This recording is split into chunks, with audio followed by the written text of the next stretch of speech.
All right, welcome everybody. So we are going to be doing Relational Organizing 101 today. We're going to be talking about the basics of power, where it comes from, and how to organize groups of people so that we can stand up to the folks that have power. All right, so I come from a faith-based organizing tradition taught by Gamaliel. They're a national network of faith-based community organizations. So I'm going to be using some of their tools for teaching. Some of this is just going to be from me. So it's all mixed up. I'm going to go ahead and open a whiteboard. And I hope everybody can see this. Yes? Excellent. All right. And we're going to start with something called the Gamaliel ladder. All right, so this is a basic way of understanding power. So at the top of the ladder, we have values. Let me make this a bit larger. There we go. All right. And in the faith-based tradition, we often connect values to faith. Usually our values tend to be rooted in our faith, but whether or not we are people of faith, we've all got values that we care about. All right. So when our values are violated, it tends to upset us. Can somebody here give me an example of a time recently that you saw one of your values violated in the public sphere? So by somebody who has power.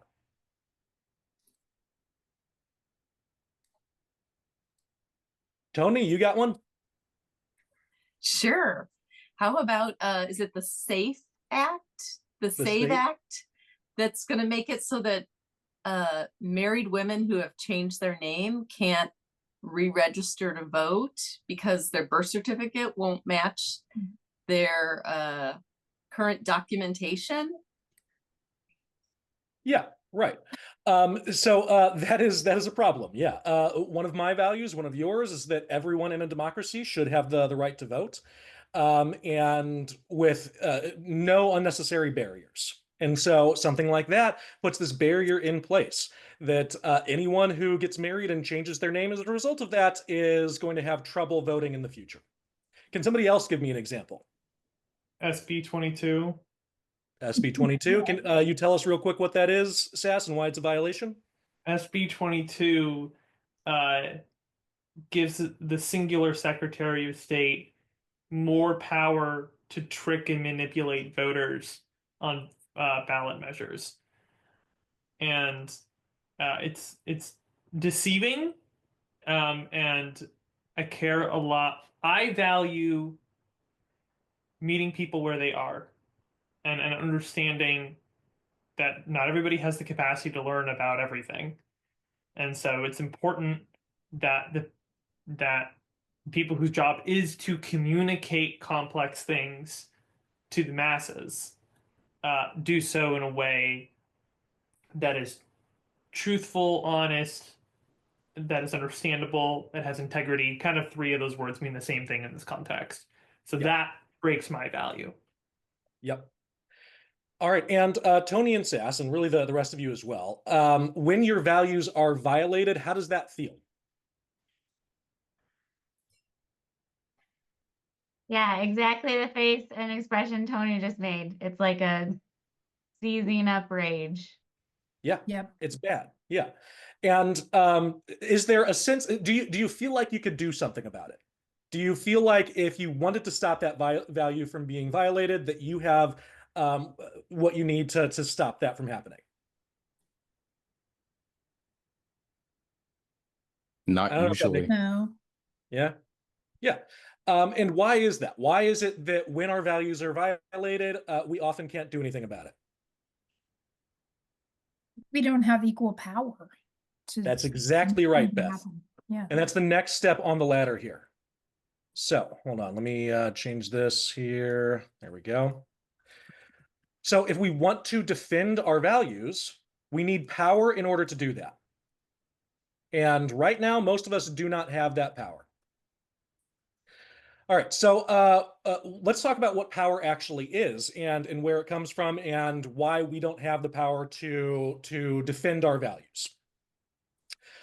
Power is the Gamaliel definition is simply the ability to act in concert with others. All right. If we don't have power, we cannot act. There's a more specific definition that I like to use as well. Power is the ability to give or deny somebody something that they want. In the case of our values being violated, someone is denying us the power, denying us the agency to defend those values. All right, so let me go ahead and write that here. Power is the ability to act in concert with others. And let's make this a little bit bigger. There we go. And also the ability to give or deny something someone wants. All right. There we go. All right. And so power comes from someplace, though. Can somebody here, I'm going to ask multiple people. Give me an example of someone who has power, a powerful person. This is not a trick question. Yeah, Luke, what was that? Your boss. Your boss. That's right, your boss at work. Who here feels like their boss at work has power over them? Everybody? Yeah? No, I didn't turn off that setting to auto raise my hand when I do this. All right, here we go. Yeah. Our bosses at work have power over us. Who else has power? People with influence. I think like a boss is able to force people to act with them, but then there's also people who have power by naturally drawing people to act with them. Yeah, can you give me an example of somebody like that? I mean, literally like a influencer online or a celebrity who can, shift all of society by just like, saying things. Someone like Taylor Swift who can say, go register to vote, and you get 30 million people registering to vote overnight or whatever the number was, but that kind of thing. Yeah, Taylor Swift has the power to get people to act in concert with others. That's correct. And can we get another example of somebody who has power? So we elect politicians to represent us. Yes. We give them power. Yeah. On our behalf. And then some of them don't serve the people. Yes. Yeah, that's correct. Yeah, so politicians have power. Our employers have power. People with influential voices have power. So where is that power coming from in each case? Let's take a look at our employer. What does the employer's power come from? Paycheck. Yeah, paycheck. Who here can survive in this world without money? Anybody? Show of hands. Yeah, it's a fundamental thing. We all need money because in this world, in the society that we live in, things like food and shelter are not basic human rights. Even healthcare is not a basic human right. And so if we want to be able to live, if we want to be able to feed ourselves and sleep under a roof instead of under the sky, then we need money in order to do that. So money is a primary way that people gain power over other people. How about Taylor Swift? Where does her power come from?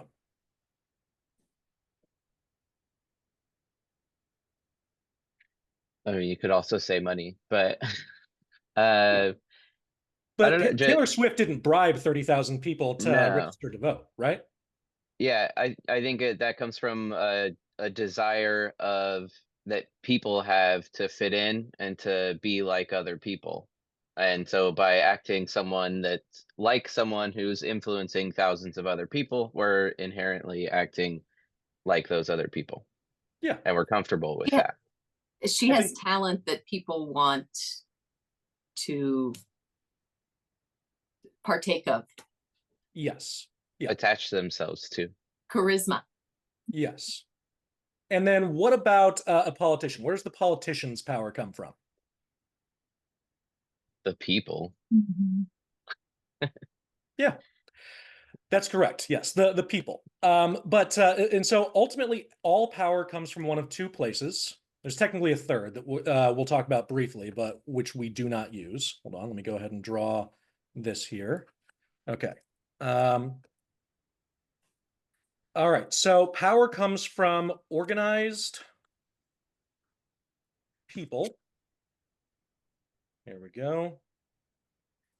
And from organized money. All right. There we go. All right, organized people and organized money. Those are the two sources of power. The third that we're going to mention, but which we do not use for obvious reasons, is organized violence. So this is the ultimate power of the state. What happens if you break a law, if you do something that the state does not want you to do? You're punished, you're arrested. Right. Locked up. Yeah, that's right. You're punished. You're arrested. The state sends people who have the authority to commit physical violence against you to take you into jail under threat of using that violence, essentially. All right. It's also incredibly unethical, and I mean, it's just downright wrong to use violence to manipulate people. And so this is a source of power that we need to recognize because it could be used against us, but one that we do not ourselves use. All right. So organized people, organized money. People listen to Taylor Swift. People listen to politicians. They act in concert with others because of what these people are saying, because of the power that they're perceived to have. All right. What would happen if nobody listened to a politician or an employer or to an influencer like Tay Tay? Would those people still have power if no one listened to them? No. Yeah, that's right. So if nobody listened, they would have no power. Power comes from organized people listening to somebody. Organized money, by the way, is mostly about being able to organize people. Money is used one way or another to support people in the mission, but it's also, like in our particular coalition, used for things like buying clipboards and printing petition sheets and making sure that there are pins available, things like that. So without money, without people, you just can't really act. Why is it that people listen to these folks? I mean, we talked about it briefly before. You listen to your boss because if you don't, they won't pay you. You listen to Taylor Swift for a variety of reasons. Maybe it's just that you like her, and so you respect her opinion. Maybe it's that you want to be seen as similar to people who are popular. Whatever else. Bottom line, there are reasons that people are listening to Taylor Swift. Likewise, there are reasons that people listen to politicians. Bottom line is that the people in power are there because we put them there, and we all agree that if we put them there, then they should have the authority to make decisions on our behalf. Now, as Tony mentioned, politicians do not always make decisions on our behalf. They do not always well represent the people who elected them. And we're going to talk about that in just a moment as well. So people are listening to these folks, bottom line, because it is in their self-interest to do so. And so we organize people around self-interest. All right, so this is a core concept in all of community organizing. You talk to an organizer, you're probably going to hear them talk about self-interest at some point. All right, let's see here. All right, so these are the fundamentals of power. This is where it ultimately comes from. To get to more specifics, people who are in charge, in order to stay in charge, need three basic things, okay? One is money. They need money, they need treasure in order to do what they need to get done, as we just discussed. They also need infrastructure, because if you don't have basic infrastructure, then you also don't have any way to get money to the people that you need to pay off to do whatever it is that you need to do. And then the other thing is you need laws. So you need money and someone to collect it specifically, roads, infrastructure, and somebody to build it, and laws and somebody to enforce them. All right. These are the key things that you need to stay in power. You need money to enable you to do things. You need a way to get that money to people. You need rules in order to keep yourself in power. All right. So this is the basics. This is where power comes from. This is what needs to happen here. People who have these things, who can collect the money, the people who can build the infrastructure, the people who enforce the laws. These are the key people that someone in power needs to listen to them. All right. If those people do not listen to them, if the people collecting the money, building the roads, and enforcing the laws are not listening to somebody, then it does not matter how much power they say they have. They don't actually have any. I'm going to use an example. Did you guys know that America used to have an emperor? His name was Emperor Norton, I believe. He lived in San Francisco in the mid-19th century, and he declared himself Emperor of America. And for the rest of his life, he periodically issued decrees that, about how America should be run and about how people should behave that absolutely nobody listened to. That's because this guy didn't have the right people listening to him. If he had the people who had the money, who could build the roads, who could enforce the laws, if those people were listening to this guy, then sure, he could have been Emperor of America, but he did not have those people listening to him.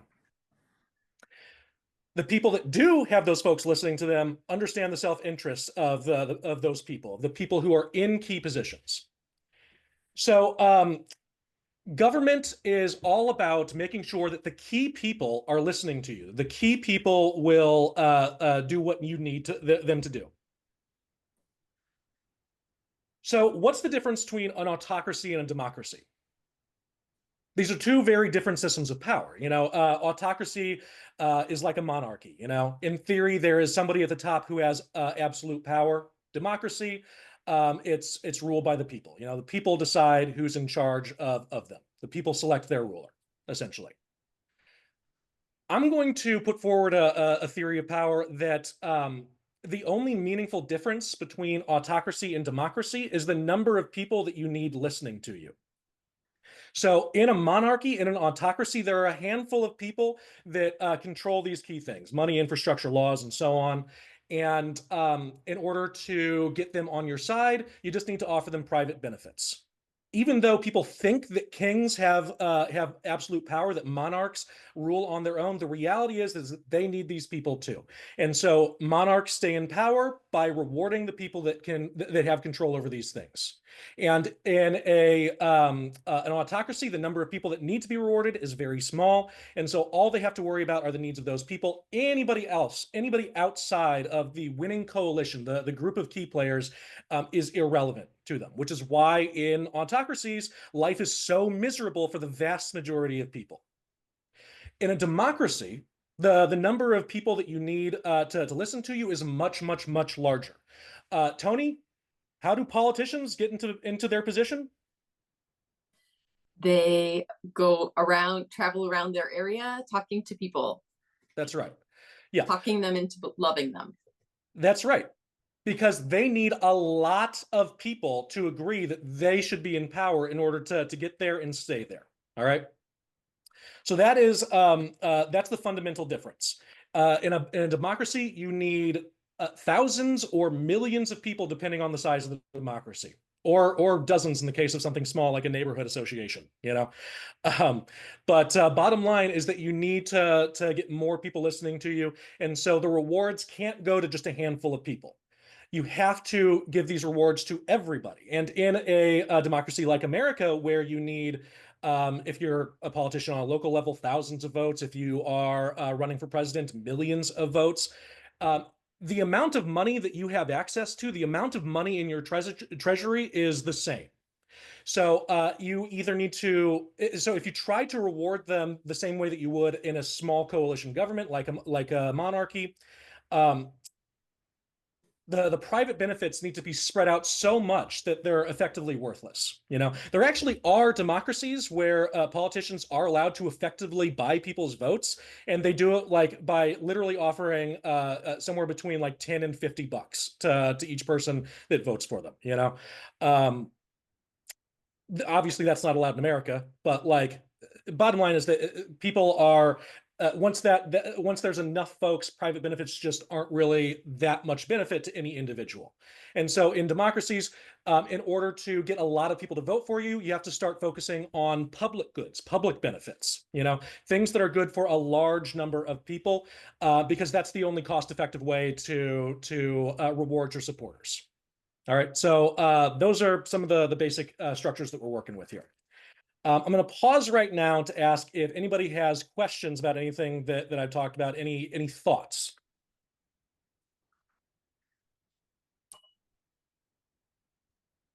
I feel demoralized. Demoralized? Yeah. I haven't thought about the Taylor Swift thing because I would have summed that up in one word: popularity. Sure. In a way, it is organized people, right? And as you were saying, organized money is really a way to organize people. It kind of splits the difference between organized people and organized violence in a way, because lack of money can lead to negative things, which is one of the things violence does. And so it's the threat. It's like kind of the threat of. It's not threat of violence specifically, like directly, but it's like threat of bad things. Yeah. But I'm wondering, like, yeah, so like, could popularity potentially be split out as its own kind of power, or like, I don't know, just your thoughts on that? I think so. Yeah. Like, you're right. Taylor Swift has influence because she is popular, essentially, because a lot of people listen to her and care what she thinks. And she was required to keep performing to keep her popularity. That's correct. Britney Spears had that, not to the level that Taylor has achieved, but she had that and she lost it. Yeah, that's a good point. In order to maintain Taylor Swift's power, she has to keep performing and keep being popular, keep doing things that people like. And this is, by the way, this is actually a great point that I'm glad that you made. Everybody who has power has to worry about maintaining it. They have to understand where it comes from if they want to stay in a position to be influential, essentially. So people who are in power and are able to stay in power are the people who understand these basic concepts. Any other questions or thoughts from folks? No? Okay. All right. Then we're going to start talking a little bit more about self-interest here. All right.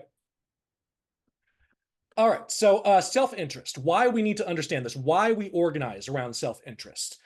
How many people here have ever been voluntold to do something? I'm not going to raise my hand too long, otherwise Zoom's going to raise it again. But by show of hands, who here has been voluntold to do something? Yeah? Yeah, pretty much everybody? Okay, great. When you were voluntold to do a task, how eager were you to do that task? Not very? Only if I really wanted to do it already. Yeah, okay, there we go. But if that was not something that you already wanted to do, yeah, not fun. If it was something that you wanted to do, you probably would have done it without anybody telling you, right? Okay, what was the last time that somebody in here did something without being told? Particularly something that other people might find boring or uninteresting or tedious or whatever. Yeah, Tony, you got one? Minutes ago. Yeah. Minutes ago? Okay. What, during this training? Oh, okay. Look, I have a lot of things to accomplish, okay? Okay, all right. All right. When you do things without being asked, it is because, I mean, it depends on what it is, I did my dishes yesterday because my sink was incredibly full, and it bothered me looking at a full sink of dishes, especially since like I couldn't like fill a pot to boil some water without clearing my sink first, It was in my self-interest to clear away those dishes, even though it's boring, and it was clear to me why it was, Everybody in this coalition, in this organization that we're working within, all of you guys have volunteered for roles in this coalition, and you keep on coming back. Can somebody tell me, just like one of you, what is the reason that you keep coming back? Why do you care enough to take on a leadership role in the Respect Voters Coalition? Because we have to get this done, and we're the ones here.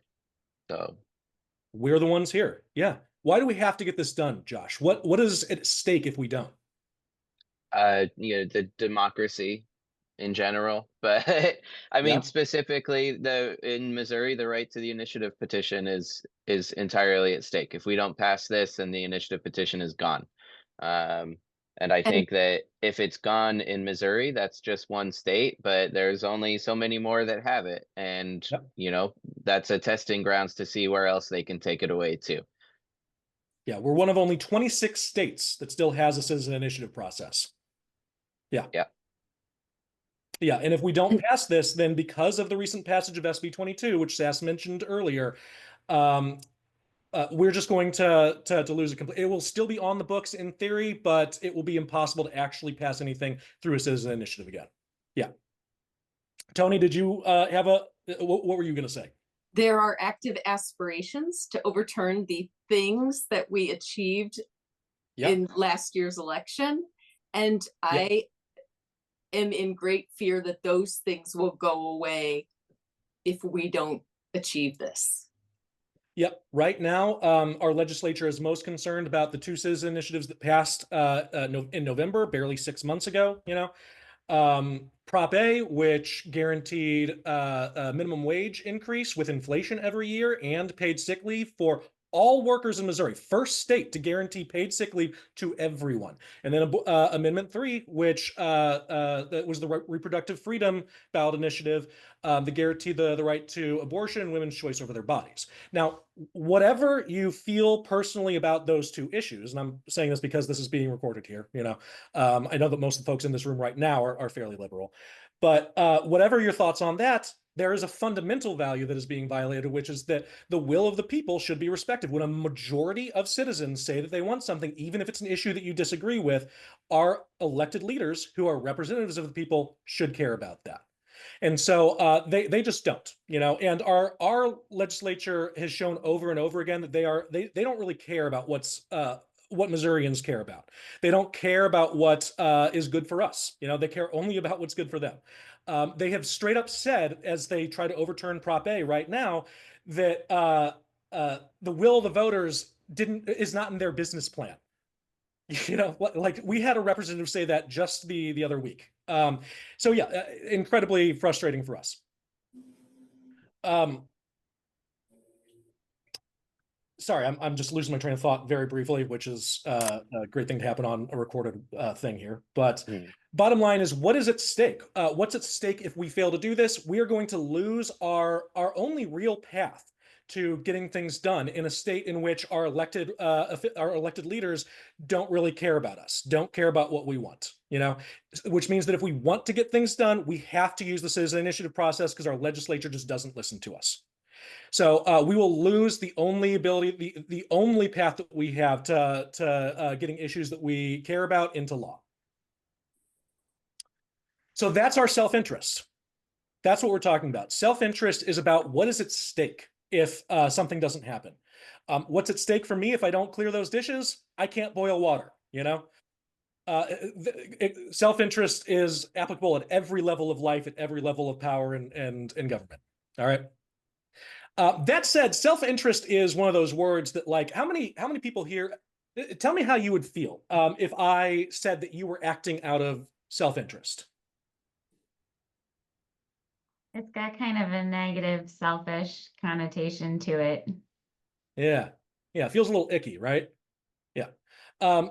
This is why I'm going to take a moment to actually define what we mean by self-interest in the organizing space. So first of all, let's start out with selfishness, since Jill, you just used that word. How do we describe selfish people? What traits do we assign to them? What do we say about them? Putting themselves above others. Yeah. Yes. Hold on, let's make this a little bit bigger. Yeah, that's all right. All right. Put self above others. What else do we say about selfish people? Oops. Oh, this is not working. What else do we say about them? They only care about themselves, or they care about themselves above everyone else. Yeah, I More the think that's more or same. less saying the same thing here, Yeah. which is fine. But what else do we say about people? Oof, just trying to make this bigger, but the wrong way. Okay. They're greedy. They're greedy. All right. We're not seeing anything that you're typing right now, Garrett. Oh, you aren't? We Can you are see now. this? No. Hold on. I see put self I'm above seeing it. others, greedy. All right. Well, hopefully this is being recorded at least. All right. What else do we say about selfish people? How else I do we mean, describe them? they're rude. Yeah. How else? Mean. Mean. All right. What else do we say? Yeah, that's fine. Wait, Yeah. what was that? What was that last one? I was gonna say ruthless or willing to hurt Ooh. others to get what they want. Ruthless. Yeah. Willing to hurt others, which is another way I think of saying putting self above others, but it gets more directly to the point. And then what about selflessness? What do we say about selfless people? How do we describe them? Put others above themselves. Yep. Put others above themselves. They're How else do we humble. describe them? Humble. Humble. Yep. How else? Generous. Generous. How else? Kind. Empathetic. Sorry. What was that, Jill? Empathetic. Empathetic. All right, these are good. So yeah, in general, I think that we can look at these lists of traits and broadly agree that selflessness is probably a better trait than selfishness. Yes? Anybody disagree with that? No? Yeah, in unanimous agreement on that. Let me ask you this then. Is there ever a time when people can be too selfless? Is there a chance that you could be too selfless at any point? Tony, can you tell me about that? When is it possible to be too selfless? So on the airplane, you're supposed to put on your own oxygen mask before you help somebody else with theirs, so you don't die. Yeah, right. Mm-mm-mm. Okay. Okay. Can somebody else give me an example? If it's possible to be too selfless, when does this happen? Can you give me an example of how it feels to be too selfless at any point? I mean, if you burn yourself out, if you use too many of your own resources, then you're not able to continue doing the selfless acts. Yeah. What happens when you burn out and are unable to continue behaving in a selfless way? What do you end up doing? You don't have anything left to give. Yeah. You've Yeah, nothing left to give. exhausted your resources. Yeah. Yeah, well, I'll leave that as nothing left to give. Yeah. Yeah, that's right. There are times when I have tried to behave in a selfless way, and it just ended up with like letting people walk all over me, essentially. You know, there have been times that I felt like a doormat being too selfless. So I'm going to put this word in here myself. But Victimhood. yes, yeah, victimhood, victims. That's a good one. Yeah, burnout, nothing left to give, doormat, victim. And so too much selfishness, bad thing. Too much selflessness, bad thing.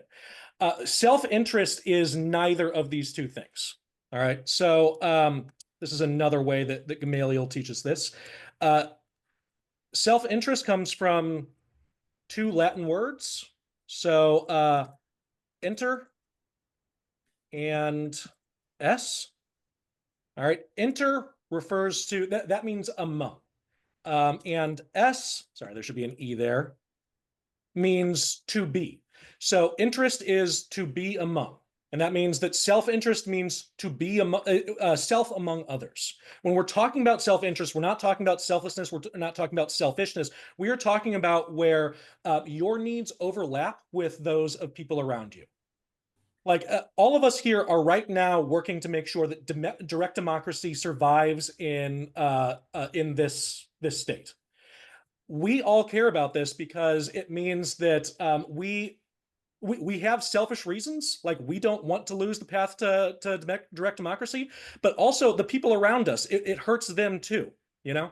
And so we have shared self-interest here. Is this making sense? Do you guys see the distinction between selfish, selfless, and self-interest? Yeah? Mhm. Okay. All right. Then next we're going to talk about what self-interest actually comes from, how we understand it. All right. So we said before that self-interest, oops, hang on. I'm going a little bit too large here, but that's all right. Well, okay. We're going to put this up here. This is an exercise that we use called story of self. So normally we would have you guys like do this on your own to a certain degree, but we don't really have time for that. So we're going to do this together. I'm going to do my best to draw a stick figure using Zoom's tools here. All right. So we got a head. We got body. Oops. Oops. Hold on. Here we go. We got legs. This guy's doing the splits. Hold up. There we go. All right. And arms. All right. So this represents you. It represents me. It represents each of us. Self-interest is based on who we are and what we care about. All right. So we're going to talk here about what is it that makes you who you are? Like what influences who you became today and the things that you care about. So let's get some examples here. Can somebody give me an example of something that shapes you? Your environment. Your environment, yes. What about your environment? What in our environment shapes us? Like your friends and family and their values that they pass to you. Yeah, that's right. Yeah, family and friends. In environment, stability or lack of. Yep. Stability. What else? What else influences us and who we become?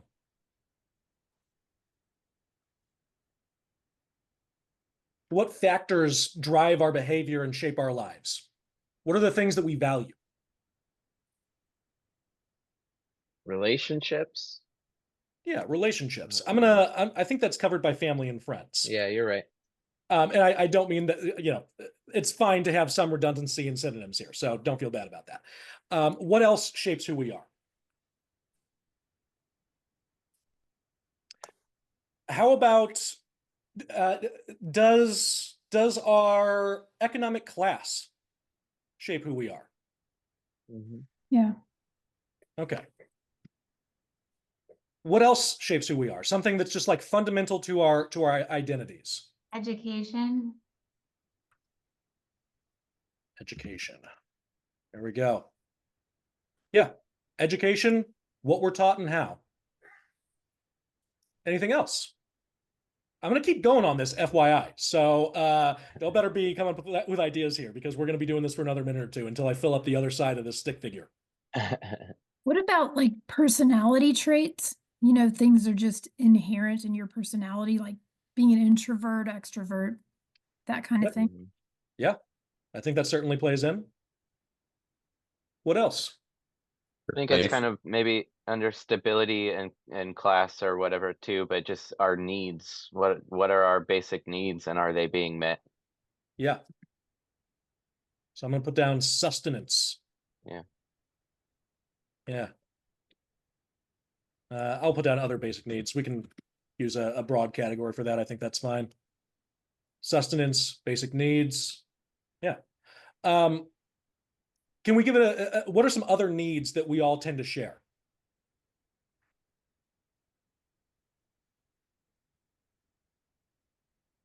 Love. Love. Yeah. I mean, food, shelter, warmth. Yep. Oops. Acceptance too, maybe. Yep. Mhm. Acceptance. Maybe purpose. Sense of Yeah. purpose. Yeah. Yeah. I was gonna say interests, which might be too overlapping, but yeah.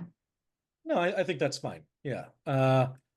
We'll put hobbies, interests. Yeah. All right. And just generally things like your neighborhood, your church or your community organization, your community as a whole, what you do for work shapes who you are and the things that you care about. Correct? Yeah? Hmm. All right. So this is the kind of stuff that we're talking about. All right. So if we organize people and money around self-interest, then we need to understand other people's self-interest in order to do that. Correct? Anybody disagree with that? Yeah? Okay. Well, I mean, we're both nodding and shaking our heads now, and so it's a little unclear, but like I think we're all on the same page. All right. So yeah, hobbies, interests, all this, these shape who we are. And so to understand another person's self-interest, we kind of got to understand these things about them. We don't need to understand literally every part, but we do need to figure out these basic things. So what how would we find these things out about another person? Anybody have an idea? Ask them. Hey, there we go. Ding, ding, ding. Got it in one. Ask them. That's exactly right, Josh. Yes. Yeah, we talk to people. We talk to other people. All right. And so the basic tool of organizing, because of this, is the one-on-one conversation. It is sitting down and just talking to somebody about their life and about them and trying to understand another person. All right. So one-on-one conversations are very specific. All right. It's more than just like having a chat with a friend. There are particular traits that the organizing one-on-one have in common. All right. So trait number one, they're about building a relationship. If we only have power when we are organizing people, when we are part of a group, then we need to have relationships with other people in order to build any kind of meaningful power, we have all been working together long enough that even though we not all of us know each other particularly well, we do have some kind of relationship. We know each other to some degree. At the very least, we know our habits and how we work. All right. And so a one-on-one is about either initiating a relationship with another person or building on a relationship that you've already got. All right. Two, they're about understanding self-interest. So we just talked about this. The one-on-one conversation has a particular goal in mind, which is to uncover the self-interest of another person. Another is that it gives clarity to the other person that you're talking to. So as we try and understand a person's self-interest, we also want to help the other person become clear on their self-interest. Does everybody feel like they're clear on their own self-interest, just broadly speaking? Like if I asked you what's your self-interest without giving specifics, could somebody answer me like quickly? I'm guessing no. I have Like a canned answer, but I'm always questioning: is it true? Okay, Has let's it hear it. changed? Whoops. My self-interest is in maximizing the positive change I create in the world. Okay. All right. Yeah, that is the fundamental thing that SAS cares about. And I assume, SAS, that is coming from like that gives you a sense of purpose, correct? Yeah, yeah, Yeah. and fulfillment Yeah. and just like I get something out of that. Yeah, yeah, you do, and so do the people around you because you are helping them.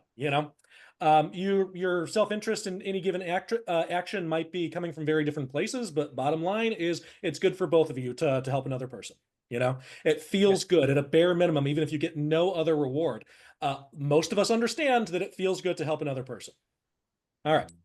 But yeah, giving clarity to other people is important. Making sure that they understand their self-interests so that they can better act in accordance with it. All right.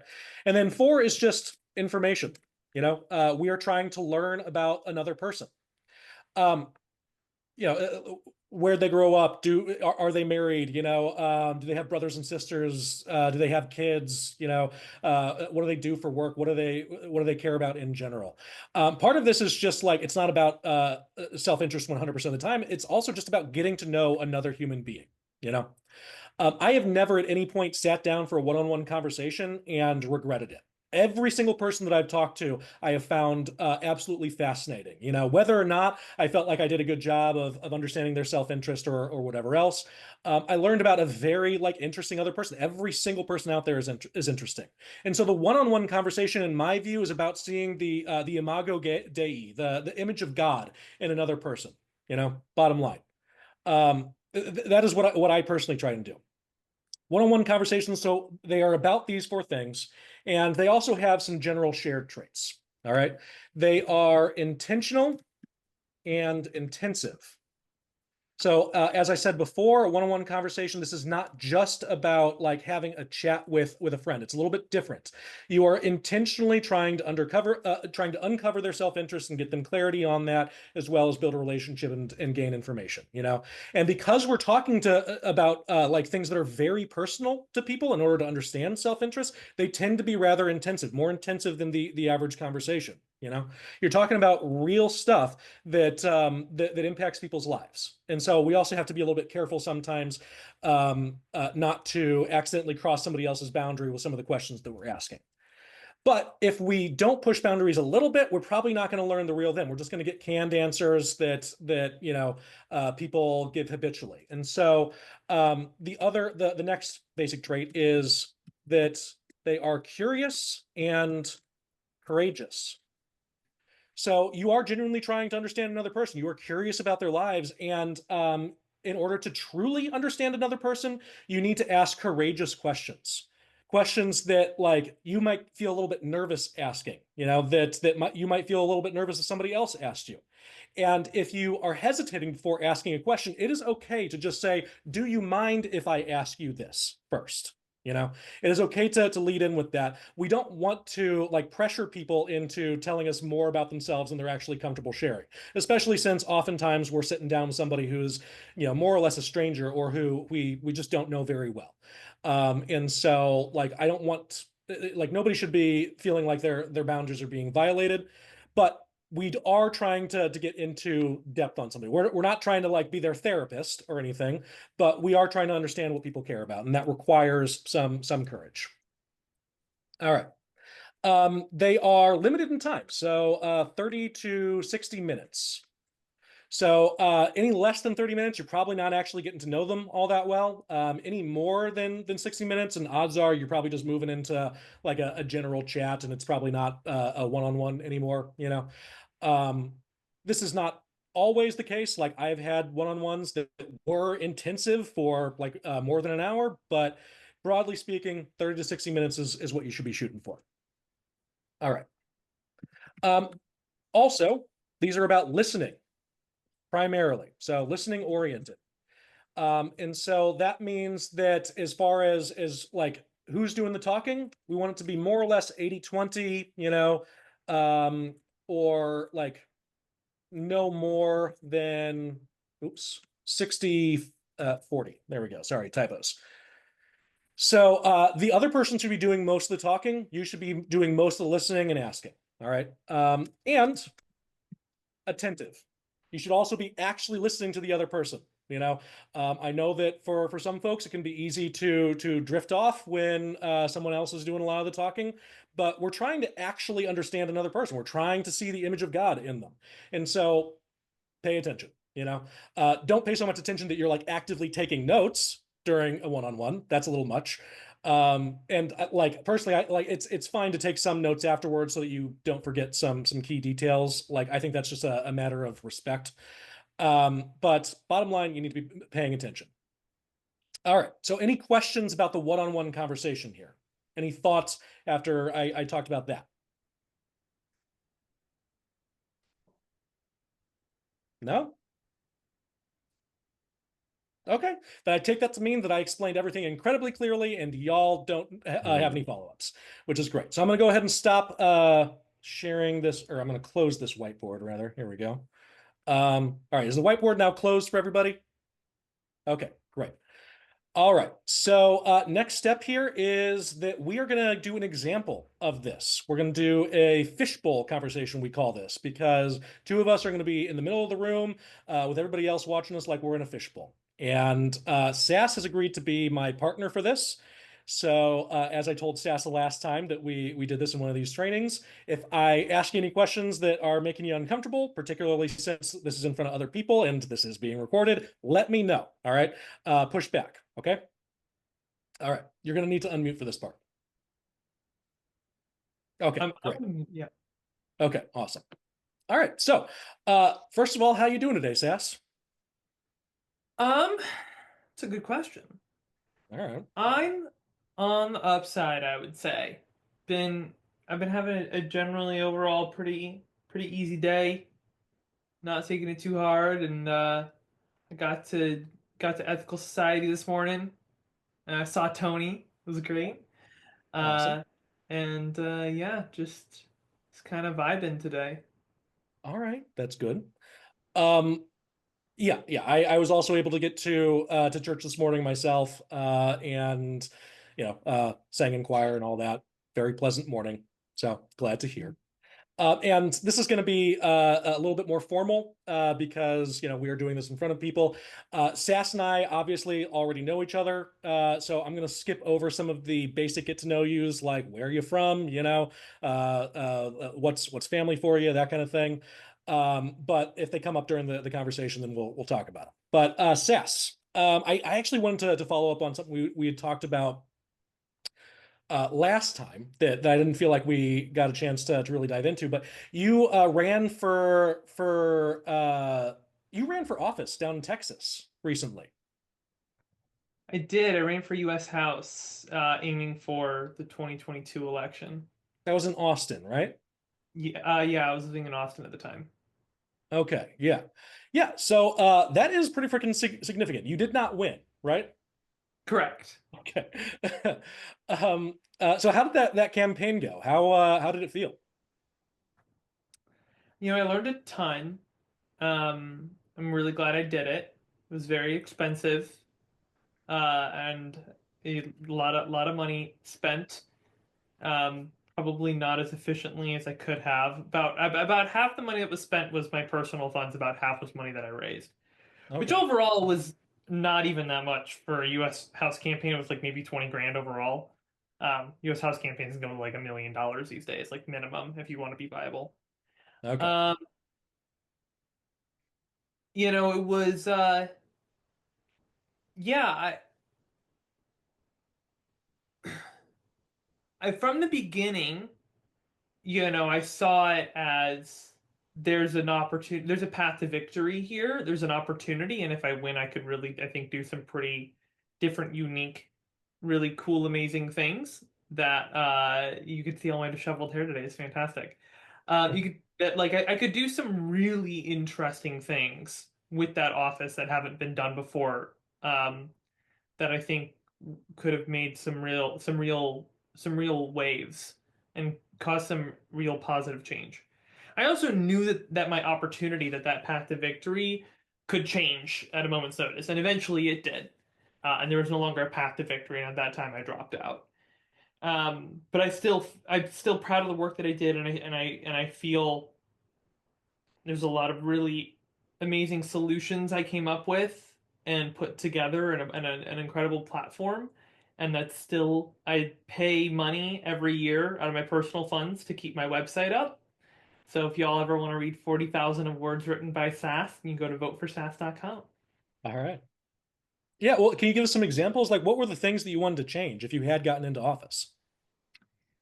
I think maybe the big thing that I wanted to actually do with my position in that office that is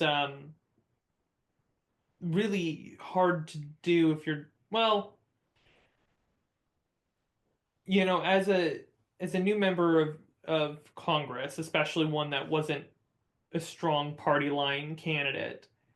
I wasn't going to be handed any power. They were going to do I knew that they were going to do a lot to prevent me from being able to really do anything. And I was looking for a way to actually be effective. That was like a really important thing to me. Why go there if I can't affect any change? And so I spent a lot of time considering a solution to that. And the solution that I had come up with was really kind of a way to better scale polling, and then be able to use that to influence members of Congress. So I would be, instead of bribing them with money, which is what party leaders do, I would be bribing them with votes in their own district. So how the mechanism for this, the plan was, it still sort of is, someday if I ever have the capacity for it, to build a social media platform, maybe get it integrated into an existing larger social media platform. But that's rough because then you lose control over it. Where, yeah, it's a algorithmic generated feed or algorithmic feed of user generated content. It's got to be addicting in the ways that other social media platforms are if you want people to use it. And I'm not morally above that. That's like an important part of this because people have to use it. But interspersed with that user generated content would be polls. And they can be really specific polls. They can be, hey, your representative at local, state, or federal level is about to vote on this piece of legislation. How would you vote on it if you got to vote yes or no on it? And so you would put in your own answer, and you could dive in and learn more and dig deep and do whatever. But ultimately, you're saying yes, I would vote yay or nay. And over time, we collect your responses and the responses of others in your district. And we compare that against the record of the representative and how they voted yes or no. And we would have metrics both for you as an individual of how aligned you are with your incumbent representative, as well as metrics of how aligned that representative is with their entire district. And importantly, these metrics have to be shoved in the faces of the people using it through notifications, through, and we have to be smart about that. And the timing of it's really important too. So let's say it's a week before election day, and you get a notification on your phone that says your incumbent US House member is only 47% representative of your opinions based on how you vote on these pieces of legislation against how they vote. They get a failing grade on how well they represent you. And if you shove this in front of people's faces, it can't just be available online in some database we have to go search. You have to put it in front of people. This could change how people vote. And it can change, and I can also use that data to change how those representatives behave and how they vote. Because we can use this pre-polling, and I can go up to a representative who I work side by side with every day, and I can say, hey, we polled 10,000 people in your district. 80% of those who voted against you said they voted against you. 80% said that they support my unconditional basic income proposal. And of those who voted in favor, of the 6,000 who voted in favor of you out of that 10,000, 70% said they support my unconditional basic income proposal. If you co-sponsor my unconditional basic income proposal, a message will get sent out to all of them, or all the ones who support it, that you're supporting it. Okay. And this can influence, hopefully, this can influence them to support the legislation that I want to bring and get them onto my side and align them with what I'm doing. Because what I'm doing is very much intended to be in line with what the people want, right? And I'm inclined to listen to that polling too. We can poll on issues and different pieces of legislation. And there's a million other things that I've thought of to fold into it, but this is the core of it, that we can have these really hard metrics. And that I can leverage those to influence legislators to behave differently and to vote differently, because I can come to them with this hard data about their constituents and how they are going to vote for or against, and the messaging that they're going to receive based on that. And so this could be a really powerful tool to dramatically improve the feedback loop between voters and their representatives, and hopefully get representatives to better represent the people. Okay, that makes sense. And I would not normally do this in a one-on-one, but because this is an example and we have limited time, I'm going to ask you to try and cut down the length of your answers. Sorry. just for practical reasons. I understand. That is very interesting. So your basic idea was to use polling to better identify what people actually wanted, and then to execute on those ideas, and to use that data to get other politicians to vote in line with the actual desires of the people, rather than like whatever other interests they were concerned about.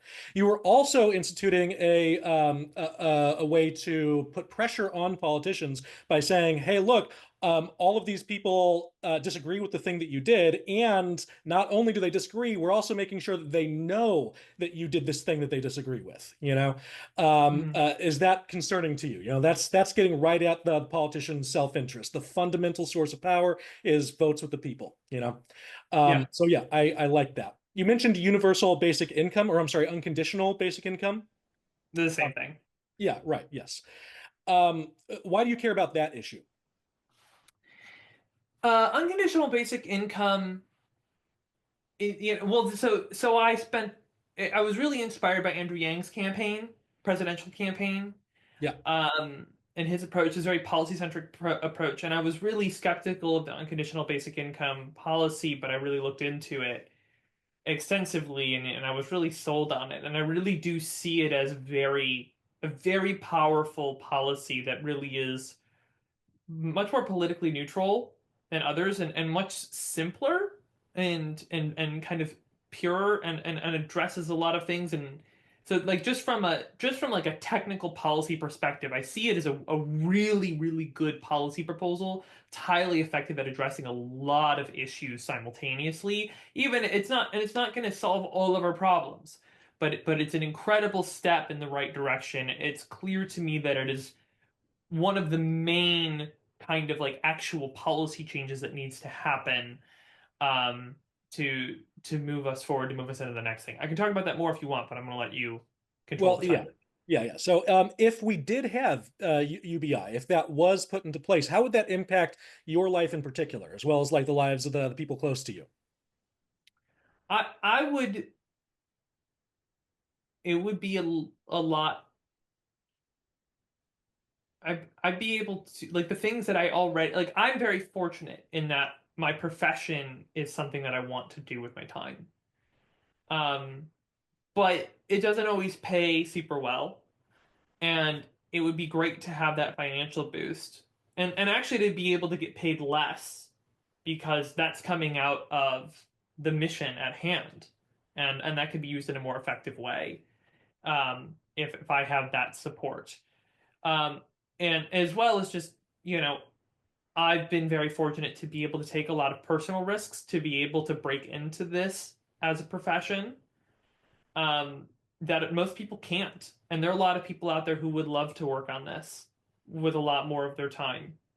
And if they had an unconditional basic income, they could dedicate more of their time. And these are incredible people who I know who could do incredible things.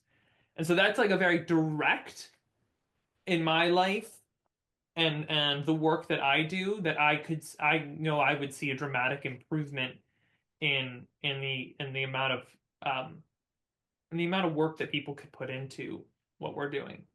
Yeah.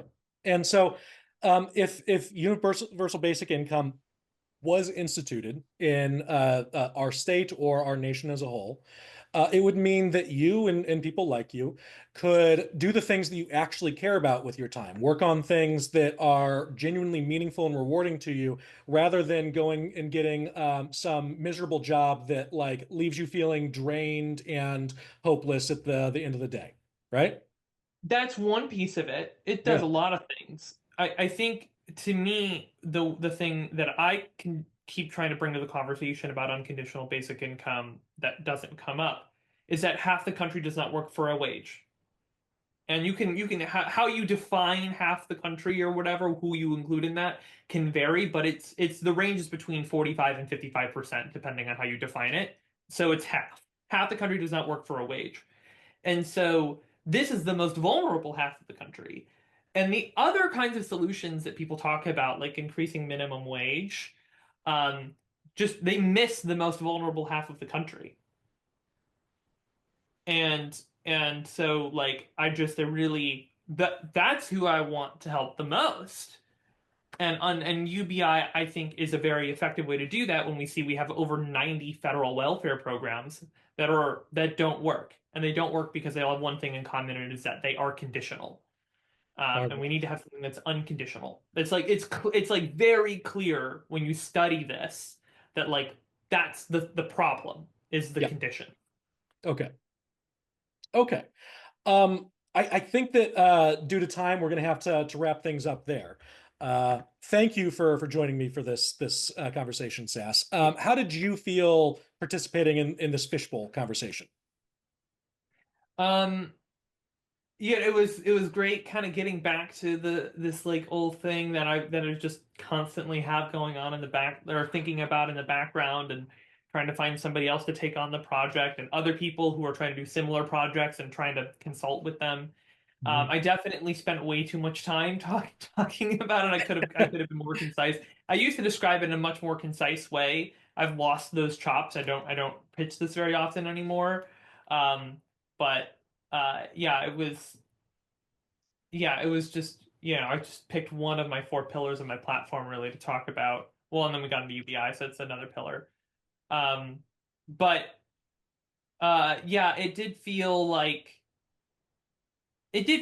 I was getting very into just like, here's my policy stance, and less of here's what I care about and what I do. Yeah, and that was maybe a result of where I started and the kinds of questions that I asked. We didn't get so much into the personal details of SAS there. How did everybody else feel watching that conversation? I mean, I thought it like felt like it was a really great opportunity with someone who has ideas to put those ideas out into the world and be heard. And the way you responded each time with, "That's so cool. Here's how I understand what you just said. Here's my question." Is I think you're showing that you're listening. All right. Any other thoughts?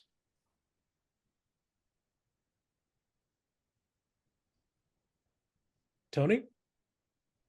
Oh, Jill? It's cool to see someone get excited about something. I don't know, today's kind of dreary. And so it was sort of, I don't know, it was inspiring, seems a little heavy-handed, but like, I don't know, uplifting. All right. And Tony, you had a thought too? That I appreciate Sass's passion for these causes, and I am not completely sold on his positions, on his second position, I should say, with the universal income. But I appreciate his intention, and does it answer the question? Yeah. I mean, I'm just asking for your general impressions of the conversation. So yes. I understand how he feels about something that is important to him. And that's actually my next question. How I interact with him to know where his values are. Yeah. Do you guys generally feel like you understand SAS a little bit better after that conversation? Yeah. Yeah. You're not just lying to me? All right. I guess Would you my admit it only if you comment weren't? is Sass, like Sass is a person who has very strong beliefs and has put a lot of work into this. Yeah. And I don't know that everyone we talk to is going to be quite as interesting, I mean, it might be harder to draw out the things that interest them. Yeah. Yeah, that's certainly true. It's going to be a different experience with different people. However, I have found that even people that I thought might be boring, once I actually started digging deeper into their story and where they came from, turned out to be a lot more interesting than I initially assumed. So I've just gotten to a point now where I assume that literally everybody that I talk to is going to be fascinating if I just keep the conversation going. And so far, that has proven correct. Even the people that like I talk to and I end up disagreeing with them on almost everything, they're still fascinating. They're fascinating in maybe a negative way, but like, did anybody feel like I asked a courageous question during that conversation?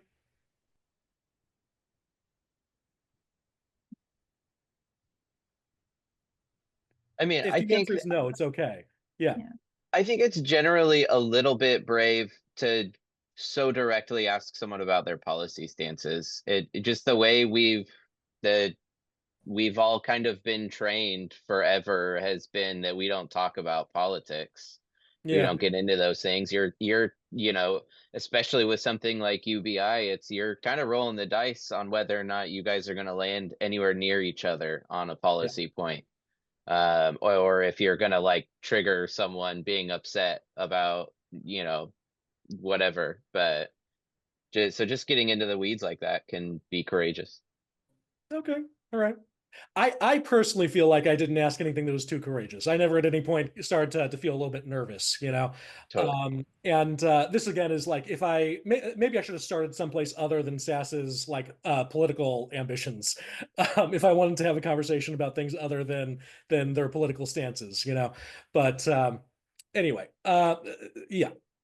Tony, Sass, you got a thought? Sass is a brave person, so it was not required of you. I suppose that's fair. Yeah.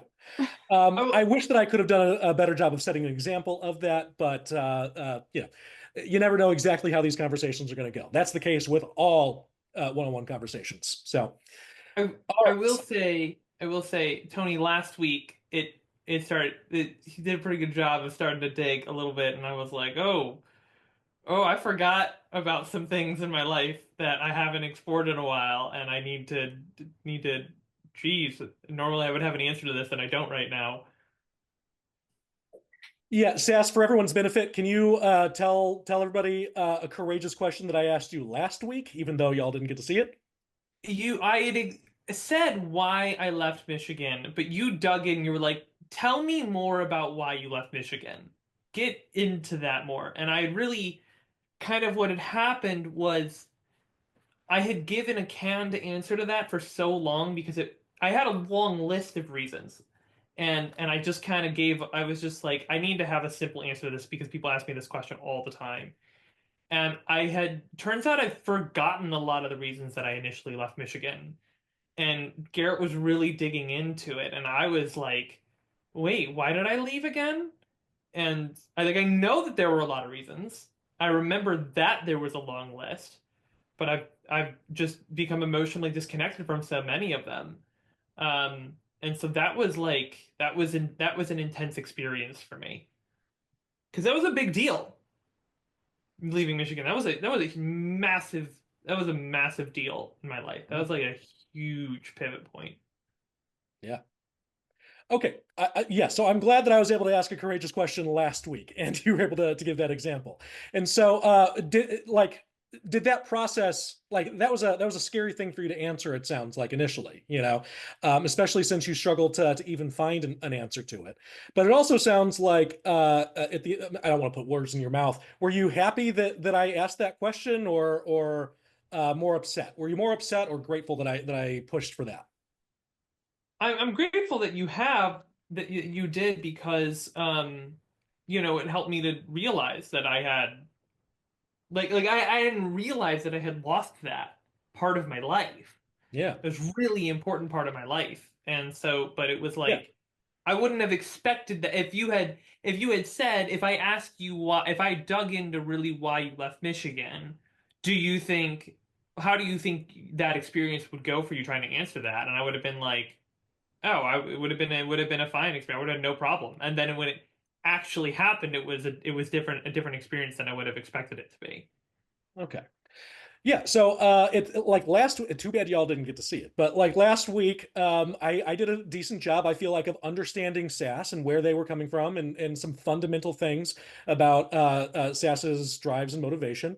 SAS also became clearer on their own self-interest last week, remembered things about themselves that they had just forgotten, you know, looked at themselves in a way that they just hadn't in a long time, you know. And I also learned just like facts about SAS's life.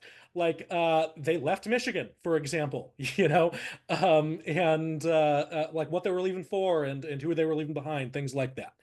So this is what we're talking about. So at this point in the training, we're going to split into groups, and y'all are going to have one-on-one conversations with each other. And so we're going to take 10 minutes for one person to quiz the other, and then we're going to switch and spend 10 minutes with the other person quizzing the one who was just asking all the questions. And what I would like you guys to do is try to uncover at least one aspect of this other person's self-interests.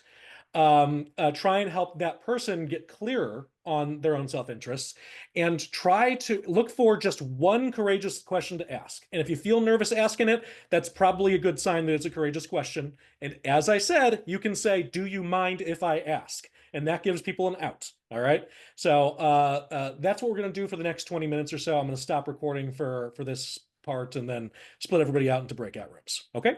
Okay. All right. Welcome back, everybody. Glad to have you here. All right. So we're going to debrief that real quick. So how did that feel to everyone? I like that. Good. I liked it. Yeah. Mhm. All right. Excellent. Let me see here. So who here feels like you understand a little bit more about the person that you were talking to, specifically their self-interest? I do. Yeah. Yeah. All right. Excellent.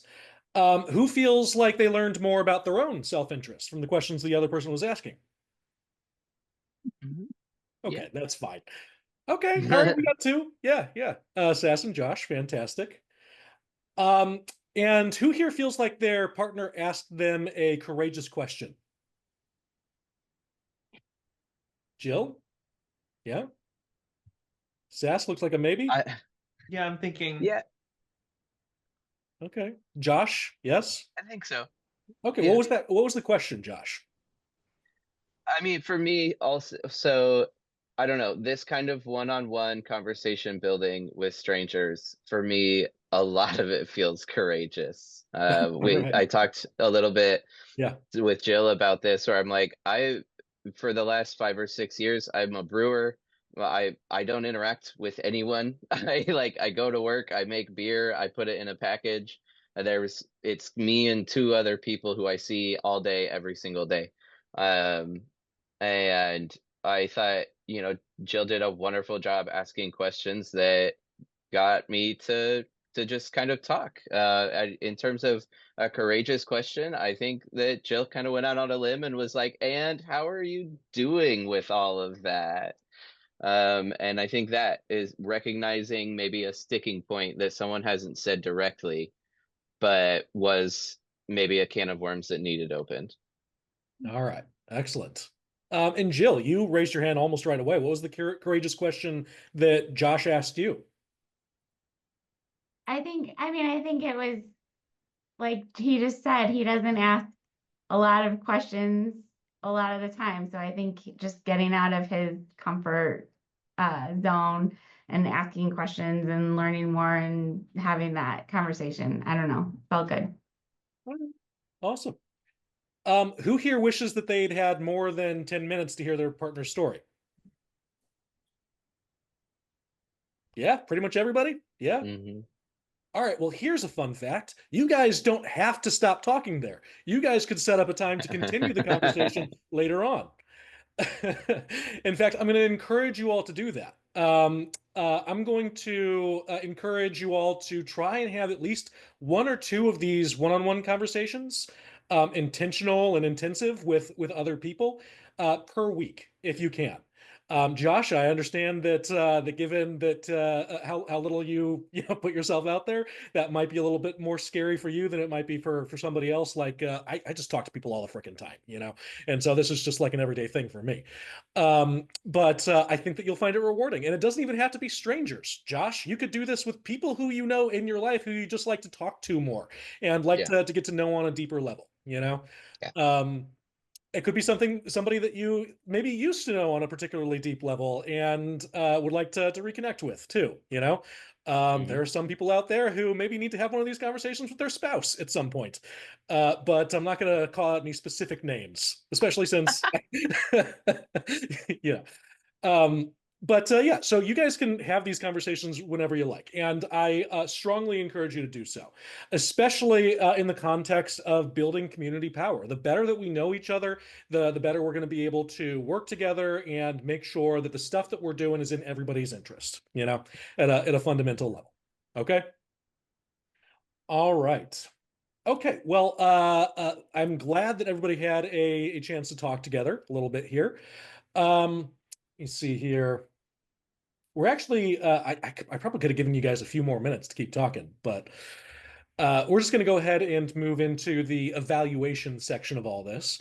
So, first of all, who here feels like they learned something useful today that they can use in their lives? Everybody? Okay, good. Mhm. How many people feel like this is going to help you build power, or just like be a better organizer, or hell, maybe even just a better human? Um, maybe I'm going on a limb with that one, but yeah, okay, Josh, yes, all right, Yeah. okay, great. Then we're gonna jump into the Gamaliel style evaluation as well. So we're gonna start with one feeling word that everybody has at the end of this training about this specific training. And I'm going to go in order of the people that I see on my screen. Luke, what's your feeling word? Informative. Okay. Tony? Not ready. I Okay. think. I can come back to you. Would you like Yes. me to come back? Okay. Josh? Excited. All right. Sass? Yeah, got on mute. Uh, come back to me. I mean, you seem chill. I'll say that. Jill, how about you? Connected. All right. And Beth? Um, oh, I think broadening, Broadening. maybe. Okay. Yeah. All right. And Tony, you have a word now? Uh, the wrong word. I want to say coagulating, but Okay. Nice. like the things I've been working on in my outreach, this puts it all into context and is like, yeah, it's like an intentional statement of what I was trying to do. Okay. All right. I was going to ask you to elaborate on coagulated, so I'm glad that you did that anyway. So coagulating is not Yeah. the right word, Oh, but no. a word I, similar to it. But Coalesce. I know what you're Coalesce talking or about. something. coalesce. Yeah. Coalesce. Yes, yes, Better. yes. Thank you. Yeah, coagulated is a very graphic Blood. word to use. Yeah. Sass, do you have a feeling word? I liked connected. I kind of want to piggyback on that, but I also thought of emotional. Okay. All right. And Jill, can you tell me a little bit more about that word connected that you used? Yeah, I think what I've been working on has, which is weird because what I do is put stuff online for people to see. So like I'm constantly saying stuff, but it was sometimes can feel a little bit siloed even going to the meeting. So it was nice to like plug in with someone who I hadn't really talked to before and like, oh, hey, there's like so much going on and there's so many cool people here and it's cool to be a part of it. Yeah. Yeah, I would love to see more like opportunities for socialization between people working on this, just so that we can get to know each other better on a more human level. Yeah. Okay, next step of the evaluation is roles. We go through each of the person that had people that had a role in the meeting or training, ask how they did, and then give constructive feedback. I'm the only person that had a significant role other than Sass, and we already kind of asked Sass about their part. So I'm going to say that I feel like I was less scattered doing this than I was last week, which is good. And it seemed like I got the concepts through to everybody fairly clearly, and I hope efficiently as well. So I feel like I did a solid job overall with this training. But does anybody have any constructive feedback, anything that I did well or could have done better, anything you want to invest in me?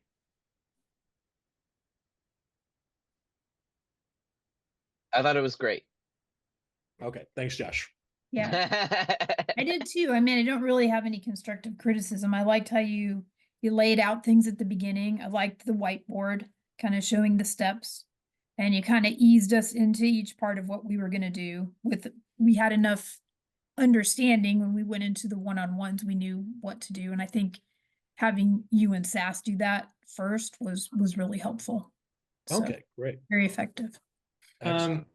I would say, uh, Garrett, you know a lot about me. Probably should have done a little bit of repeat, Yeah. rather than trying to find something new. Um, that probably would have worked out better. And then the other thing is, I think we should commit to more than 2 hours, so that way the conversations can be longer.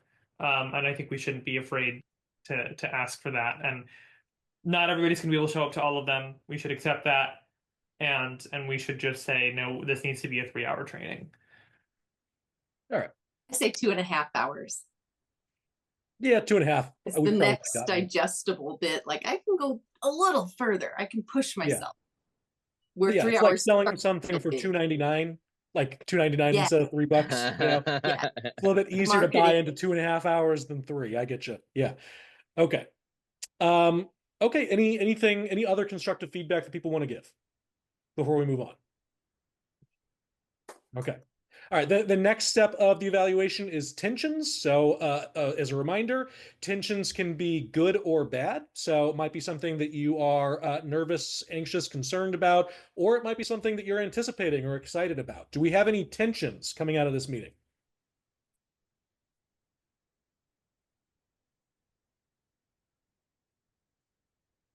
Everybody's chill? It feels like validation.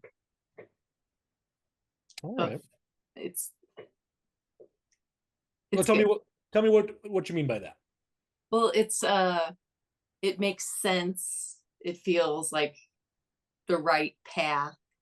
It feels like this is a people-led movement, and that really has to be people investing in each other to invest in this cause.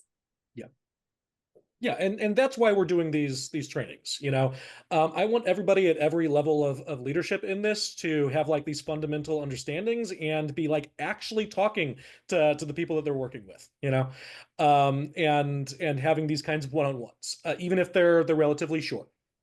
Like I know that Jill is cranking out some good materials, but she doesn't know that I appreciate that she's cranking out those materials. Yeah, And that that's an important role that she's playing as a part of this whole. yeah. Yeah, and just being able to sit down and talk to each other and say that is a big thing. You know, I will say that I have an example from this morning of somebody doing a great job of this. I was given this thank you card during choir this morning, just thanking me for like coming and singing. It was just by like another choir member, and she said my voice adds so much to the choir, and she was glad that I was there on Easter. So yeah, you can also do that, Tony. Feel free to just tell people that you appreciate them. I'm not a thank you card kind of person. Neither am I, and I was certainly not expecting that, but it made me feel good. Yeah. All right. Then the last thing is the political learning. This is from the person doing the evaluation.